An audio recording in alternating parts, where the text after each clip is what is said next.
आज हम बात करेंगे अपने दैनिक जीवन से रिलेटेड कुछ ऐसे क्वेश्चनों का जो हमारे दैनिक जीवन में यूज होता है बट वह रहस्यमय है। रहस्यमय होने का मतलब ये हुआ कि वह हमारे जीवन में आमतौर पे देखने को मिलता है लेकिन उसका आंसर हमारे लिए रहस्यमय बना हुआ है, यानी उसका आंसर हम नहीं सोच पाते हैं। ऐसे ऐसे बहुत सारे प्रश्नों के समूह को मैं एक वीडियोज़ के माध्यम से आपके सामने लेके आया हूँ। इसके लिए अगर आप हमारे चैनल पे नए होंगे तो सब्सक्राइब कर लेंगे और बेल आइकन दबा कर नोटिफिकेशन ऑन कर लेंगे ताकि जो भी वीडियोज आपके सामने आए सबसे पहले वह आपके स्क्रीन पे अवेलेबल हो जाए। इसलिए मैं ऐसे ऐसे क्वेश्चनों की सीरीज लगातार पार्ट वाइज करके आपके सामने अवेलेबल कराता जाऊंगा और आपको कहीं कोई कंफ्यूजन नहीं होगा। पूरी डिटेल्स में इसकी चर्चा करते हुए आप देखते भी जाएंगे। अब आप देख लीजिए, इसमें रहस्यमय में हमारा पहला प्रश्न आपके सामने ये है कि बस में बैठे यात्री बस के अचानक चलने पर वह पीछे की ओर झुक जाते हैं। आखिर ऐसा क्यों होता है? ये आप भी, हम सभी लोग ट्रेवल किए होंगे बस पे या रेलगाड़ी में या किसी भी वाहन में। जब हम ट्रेवल करते हैं, जब हम घूमने के लिए जाते हैं तो ये हमारे साथ ऐसी घटनाएं आमतौर पे घटित होती है, बट ये हम इमेजिन नहीं कर पाते हैं कि आखिर ये घटनाएं क्यों घटित होती हैं। दूसरा प्रश्न ये है कि पेड़ को तेजी से हिलाने पर उसके फल टूटकर नीचे गिर जाते हैं। हम सब लोग ये काम करते हैं कि हम लोग को जब भी पेड़ से फल तोड़ना होता है तो हम लोग जाके डाल को खूब तेजी से हिलाते हैं, फल टूट के नीचे गिर जाता है। लेकिन ये कभी इमेजिन नहीं करते हैं कि आखिर पेड़ को तेजी से हिलाने पर फल टूटकर नीचे क्यों गिर जाते हैं। तीसरा प्रश्न हमारा ये है कि कंबल को डंडे से पीटने पर उससे धूल के कण अलग हो जाते हैं। ये भी काम हम करते हैं कि जो भी हमारे घर पे बिस्तर है, जो भी कंबल है, चादर है, जब हमें उन्हें झाड़ना होता है तो हम तेजी से ऐसे झाड़ते हैं या डंडे से पीटते हैं तो उससे धूल के कण अलग हो जाते हैं। ये काम आम तौर पे हम करते हैं, लेकिन हमें ये क्लियर नहीं हो पाता है कि आखिर हम जब डंडे से पीटते हैं तो धूल के कण क्यों इससे अलग हो जाते हैं, ये हम नहीं सोचते हैं। अगला प्रश्न ये है कि खिड़की के शीशे से बंदूक की गोली जब टकराती है तो उसमें छिद्र हो जाता है, परंतु बड़ा सा पत्थर का कोई टुकड़ा उससे टकराता है ना तो पूरा का पूरा कांच चटक जाता है। आखिर ऐसा क्यों होता है? अगला प्रश्न ये है, एक गिलास गत्ते के द्वारा ढका हुआ है और उस पर एक सिक्का रखा गया है। नीचे एक गिलास है, ऊपर गत्ता है, उस पर एक सिक्का रखा गया है। आ रहा है मेरी बात समझ में? कह रहा अब यदि गत्ते को अंगुली से तेजी से मार दिया जाए, अब गत्ते को अंगुली से ऐसे तेजी से मार दिया जाता है तो देखा क्या जाता है, गत्ता उड़ के कहीं और चल जाता है और उस पर रखा शीशा गिलास में गिर जाता है। आखिर ऐसा क्यों होता है? तो इन सभी प्रश्नों का हम इस वीडियो में पूरी डिटेल्स में बात करेंगे, इसलिए इस वीडियो को शुरू से लेके अंत तक आप जरूर देखने की कोशिश करें और जितना ज़्यादा से ज़्यादा हो सके आप शेयर करें। उन व्यक्तियों के पास भी वीडियो ये पहुंच जाए जो पढ़ने वाले बच्चे हो या जो गार्जियन इन प्रश्नों का आंसर नहीं जानते हो, जो लोग भी नहीं जानते हो वह सभी लोग ऐसे ऐसे प्रश्नों से वाकिफ हो जाएं। ओके, चल रहे हम देख लीजिए। इन सभी प्रश्नों का आंसर जानने के लिए हमें एक टॉपिक्स को बड़ी डिटेल्स में समझना पड़ेगा जिसका नाम है इनर्शिया, यानी इसका नाम क्या है? जड़त्व। अब देख लीजिए जड़त्व होता क्या है, ये देख लीजिए। जड़त्व में ये है कि अगर कोई वस्तु रुका हुआ है ना तो वह रुका हुआ रहेगा। ये वस्तु के अंदर की गुण एक होता है। जड़त्व क्या है? ये वस्तु के अंदर का एक गुण है और ये गुण क्या है थोड़ा सा समझ लीजिए। देख लीजिए जड़त्व क्या है इसकी बात कर रहे हैं। देख लीजिए ये वस्तु का एक गुण है और ये गुण क्या करता है इसके बारे में बात कर रहे हैं। अगर मान लीजिए कोई वस्तु है तो वह रुका है तो वह रुका ही रहना चाहता है। अगर कोई वस्तु गतिमान है तो वह गतिमान ही रहना चाहता है जब तक कि उसके ऊपर कोई बाह्य बल न लगा जाए। इसका मतलब मान लीजिए हमारे पास ये एक चाक है, ये चाक रुका है तो इस वस्तु के अंदर एक गुण है, उसी गुण के कारण ये रुका रहना चाह रहा है और उसी गुण का नाम क्या है? जड़त्व। थोड़ा समझेंगे। मान लीजिए यह एक वस्तु है ये रुका है तो हमेशा रुका रहना ही चाहेगा। अगर कोई वस्तु ऐसे गति कर रहा है तो यह हमेशा गति करना ही चाहता है। आ रहा है मेरी बात समझ में? जब तक कि बाहर से बल लगा के इसे रोक न दी जाए। तो वस्तु के इस गुण का नाम क्या है? जड़त्व है। बोलो क्लियर हो गया? तो हम जड़त्व से ही इसको डिफाइन करने वाले हैं इस टॉपिक्स में। तो इसके लिए मैं यहाँ पे एक ब्लॉक बनाया हूँ और ये मैं दिखाया हूँ कि ये ब्लॉक यहाँ पे रुका हुआ है। इसके लिए मैं एक यहाँ पे वैन बनाया, एक गाड़ी बनाया हूँ और इसमें ये दिखाया हूँ कि ये गाड़ी v वेग से क्या हो रहा है? चल रहा है। तो अब बताइए ये ब्लॉक रुका है, कब तक रुका रहेगा? ये तब तक रुका रहेगा जब तक कि हम ऐसे बाहर से बल लगा के इसको ढकेल के गतिमान न कर दे। मान लीजिए गाड़ी है, ये चलती रहेगी। कब तक चलती रहेगी? जब तक कि हम बाहर से ब्रेक पे बल लगा के इसे रोक न दे। तो यही इस वस्तुओं के अंदर के इसी गुण का नाम क्या है? जड़त्व है। तो जड़त्व को अगर परिभाषित करना होगा तो क्या बोलेंगे? बोलेंगे अगर कोई वस्तु चल रहा है, यानी अगर कोई वस्तु गतिमान है तो वह गतिमान ही रहना चाहता है, और अगर कोई वस्तु रुका हुआ है तो वह रुका ही रहना चाहता है। दोबारा सुन लो, अगर कोई वस्तु गतिमान है तो वह गतिमान ही रहना चाहता है, अगर कोई वस्तु रुका हुआ है तो वह रुका हुआ ही रहना चाहता है जब तक कि उसके ऊपर बाहर से कोई बल न लगा दिया जाए। तो वस्तुओं के अंदर के इसी गुण का नाम क्या होता है? जड़त्व। शायद आपको याद हो गया होगा। अब देख लीजिए, ये जड़त्व दो तरह के होते हैं। पहला होता है विराम का जड़त्व, विराम का जड़त्व, और दूसरा होता है गति का जड़त्व, गति का जड़त्व। बोलो क्लियर है? मैंने जड़त्व क्या क्या परिभाषा बोला ये सुन लीजिए, क्योंकि यही जरूरी है इसका आंसर देने के लिए। जड़त्व का क्या डेफिनेशन देंगे कि अगर कोई वस्तु स्थिर है तो वह स्थिर ही रहेगी, और अगर कोई वस्तु गतिमान है तो वह गतिमान ही रहेगा जब तक कि उसके ऊपर कोई बाह्य बल न लगाया जाए। वस्तुओं के इसी गुण का नाम क्या होता है? जड़त्व होता है। बोलो क्लियर है? अब ये जड़त्व दो प्रकार का होता है। पहला क्या होता है? विराम का जड़त्व, और दूसरा क्या होता है? गति का जड़त्व। अब विराम का जड़त्व क्या है ये समझ लो। विराम का जड़त्व ये है कि अगर कोई वस्तु विरामा अवस्था में है, विरामा अवस्था का मतलब रुका हुआ है, स्थिर है, तो वह हमेशा स्थिर ही रहेगा जब तक कि उसके ऊपर कोई बाह्य बल न लगाया जाए। वस्तु के इस गुण का नाम क्या है? विराम का जड़त्व। बोलो क्लियर है? कि अगर कोई वस्तु स्थिर है, विरामावस्था में है, तो वह उसी अवस्था में रहेगा जब तक कि उसके ऊपर कोई बाह्य बल न लगाया जाए। तो उस वस्तु के उस गुण का नाम क्या है? विराम का जड़त्व। अब गति का जड़त्व क्या है?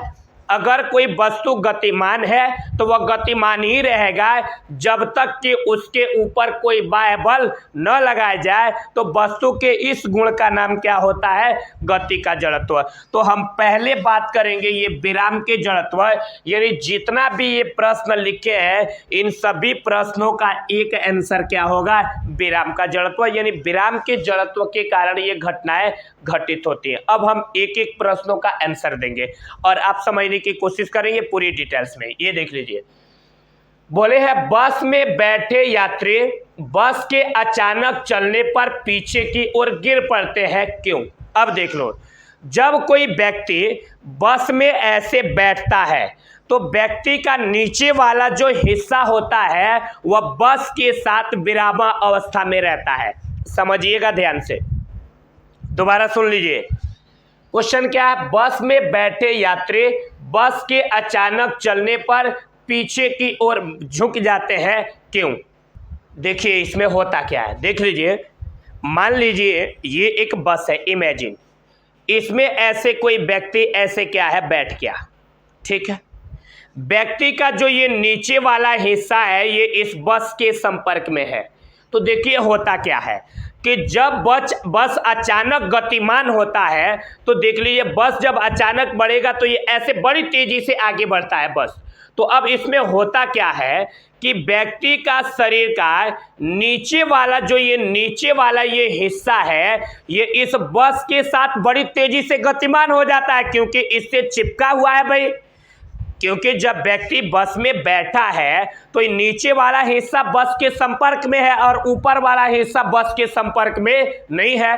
तो जब बस ऐसे अचानक बड़ी तेजी से ऐसे गति करता है तो व्यक्ति का नीचे वाला सिरा बस के संपर्क में होने के कारण ये तेजी से गतिमान हो जाता है और ऊपर वाला जो सिरा होता है वह जड़त्व के कारण पहले विरामावस्था में था तो अब भी विरामावस्था में ही बने रहना चाहता है।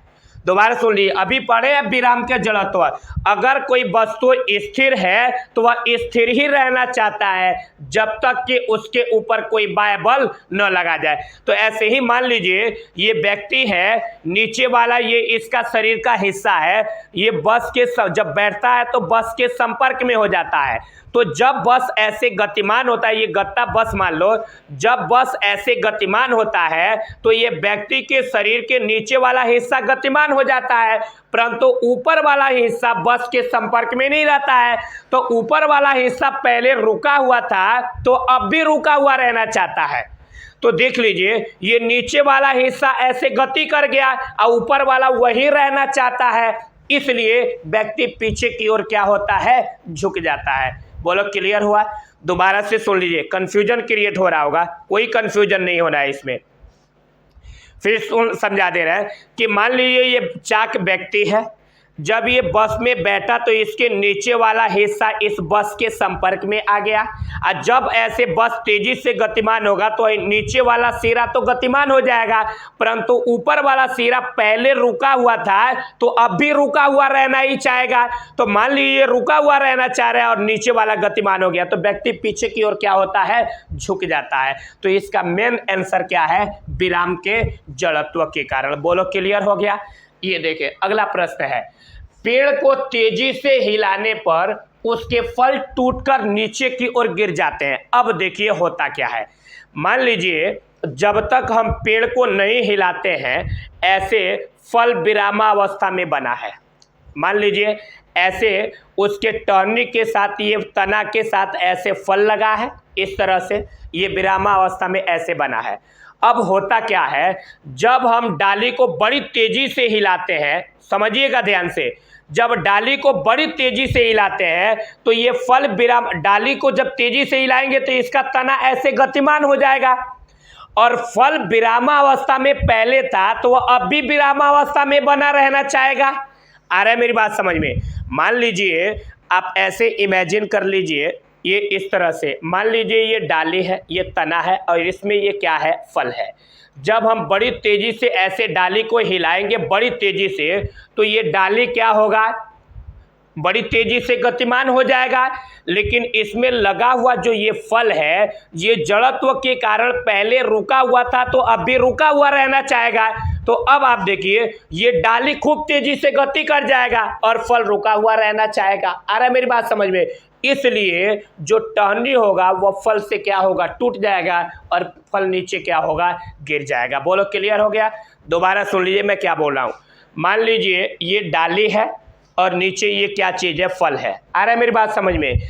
जब हम टहनी को बड़ी तेजी से हिलाएंगे तो जब ऐसे हिलाएंगे तो ये टहनी बड़ी तेजी से ऐसे गतिमान हो जाएगा, लेकिन इसमें लगा हुआ फल जड़त्व के कारण पहले रुका हुआ था तो अब भी रुका हुआ रहना चाहेगा। तो मान लो ये डाली ऐसे गति करके उधर चला गया, फल वहीं रुका है। तो मान लीजिए फल रुका रहना चाहेगा और डाली क्या करेगा, गति कर जाएगा। तो जब डाली गति करेगा और फल रुका रहेगा, ठीक उसी समय यहाँ से वह टूट जाएगा और नीचे क्या होगा, गिर जाएगा। बोलो क्लियर हुआ कि नहीं हुआ? अब देखो तीसरा प्रश्न, ये कंबल को डंडे से पीटने पर उससे धूल के कण अलग हो जाते हैं। ठीक है, आप देख लो सेम ऐसा ही है। हमारे कहने का मतलब ये है कि मान लो ये कंबल है और इसमें बहुत सारे धूल के कण उपस्थित है, तो ऐसे जब ये कंबल ऐसे रुका है तो कंबल भी विरामावस्था में है, धूल के कण भी विरामावस्था में है। अब हम इसको डंडे से खूब तेजी से पीटेंगे तो कंबल तो बड़ी तेजी से गतिमान हो जाएगा, लेकिन इसमें धूल के कण पहले विरामावस्था में थे तो अब भी उसी अवस्था में रहना चाहेंगे।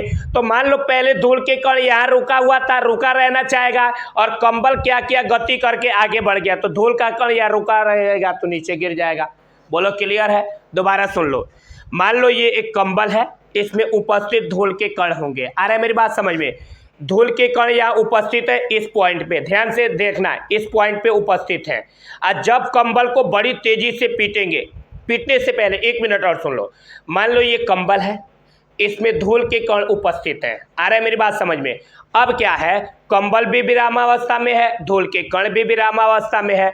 तो जब यहाँ धूल के कण विरामावस्था में है, कंबल भी विरामावस्था में है, तो जब बड़ी तेजी से कंबल को पीटेंगे तो कंबल गतिमान हो जाएगा, लेकिन धूल का कण अभी यहाँ पे विरामावस्था में रहना चाहेगा। तो धूल का कण यहाँ है तो यही रहना चाहेगा और कंबल क्या हो गया, गतिमान हो गया। अब इसके बाद धूल का कण यहाँ आकाश में तो टिकेगा नहीं, धीरे से नीचे क्या होगा, गिर जाएगा। आ रहा है मेरी बात समझ में? इसलिए होता क्या है, जब कंबल में धूल रहता है ना, तो जब बहुत तेजी से पीटा जाता है तो कंबल दूर चला जाता है और धूल के कण वहां से नीचे क्या हो रहा है, आसानी से गिर जाता है। समझ में आया?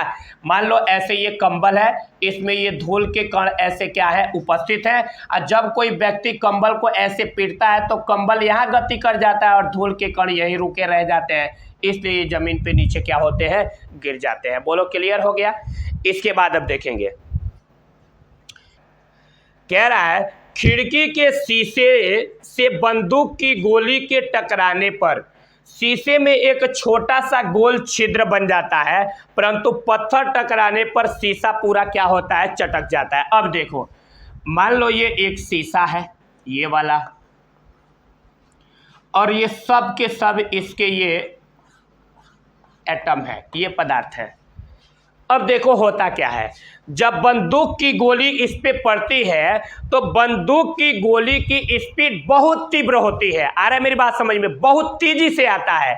और जब तेजी से गोली यहाँ पे आता है तो तुरंत यहाँ पे टकराता है, ऐसे टकराता है तो ये इधर आसपास के कणों के गतिमान होने से पहले जिस पॉइंट पे टकराता है वहां के कण को लेके बाहर निकल जाता है। आ रहा है मेरी बात समझ में? दोबारा सुन लो, मान लो यहाँ पे ये बंदूक की गोली ऐसे आई, यहाँ पे टकराई। आ रहा है मेरी बात समझ में? तो होता क्या है, इसकी स्पीड, बंदूक की गोली की स्पीड इतनी तेज होती है कि इसके आसपास के जो ये एटम होते हैं कांच के, इनके गतिमान होने से पहले ही गोली यहाँ वाले भाग को अपने साथ उड़ा ले जाती है। आ रहा है मेरी बात समझ में? जिसके कारण यहाँ पे गोल छिद्र बन जाता है, अर्थात यहाँ वाले जो कण है विरामा अवस्था में थे तो वह उसी अवस्था में बने रहना चाहेंगे, और जिस स्थान पे गोली पड़ेगा वहां के कण को क्या करेगा, गतिमान कर देगा और अपने साथ उड़ा ले जाएगा।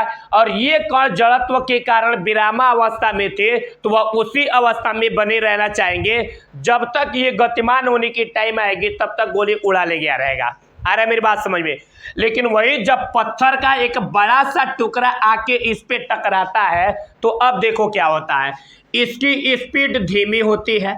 जब पत्थर की स्पीड धीमी होती है तो इसके आसपास के जो एटम होते हैं, जैसे ही पत्थर यहाँ टकराएगा ना तो इसके आसपास के एटम को गति करने का टाइम मिल जाता है। आ रहा है मेरी बात समझ में? तो जैसे ही पत्थर टकराता है तो पत्थर की स्पीड धीमी होने के कारण इसके आसपास के जो ये एटम है ये भी क्या होते हैं, गतिमान हो जाते हैं। तो अब मान लो ये चाहता है कि हम सिर्फ इतने दूर वाले सिर्फ इतने एटम को बाहर निकालें, और तब तक पता चलता है इसके आसपास के ये एटम भी क्या हो जाते हैं, गतिमान हो जाते हैं। अब वह भी बाहर निकलना चाहते हैं, जिसके कारण ये पूरा शीशा क्या होता है, चटक जाता है। क्या मेरी बात समझ में आया? तो ये रीजन होता है हमारे पास बंदूक की गोली जब शीशे से टकराती है तो छिद्र होने का, और पत्थर टकराता है तो पूरा शीशा चटकने का, ये रीजन होता है।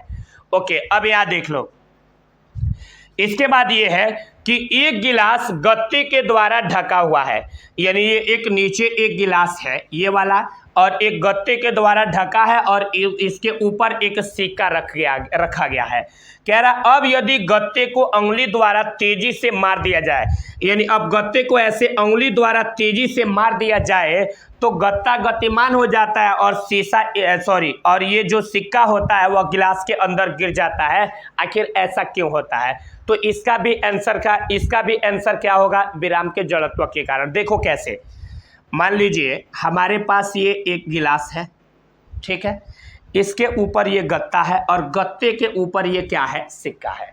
अब देखो स्टार्टिंग में ये गत्ता भी विरामावस्था में है और सिक्का भी क्या है, विरामावस्था में है। अब देखो जब हम देख लीजिए गत्ता भी विरामावस्था में है, सिक्का भी विरामावस्था में है, लेकिन जब गत्ते को बड़ी तेजी से ऐसे उंगली से हम मारते हैं तो ये गत्ता फौरन गतिमान हो जाता है और जड़त्व के कारण ये सिक्का विरामावस्था में ही बने रहना चाहता है। पहले रुका था तो अब भी रुका हुआ रहना चाहता है, इसलिए ये गत्ता तेजी से गति करके बाहर चला जाता है और ये विरामावस्था में रहना चाहता है। तो भाई जब गत्ता निकल गया और ये यहीं रुका रहना चाहेगा, गत्ता हट जाएगा तो ये नीचे क्या होगा, गिर जाएगा। तो इसका भी क्या रीजन है, विराम का जड़त्व। क्लियर हो गया। तो जितना भी ये रहस्यमय प्रश्न है इन सभी प्रश्नों का सिर्फ क्या आंसर होगा, विराम का जड़त्व। इसके बाद गति के जड़त्व पे आधारित अगले पार्ट में बात करेंगे। Thank you.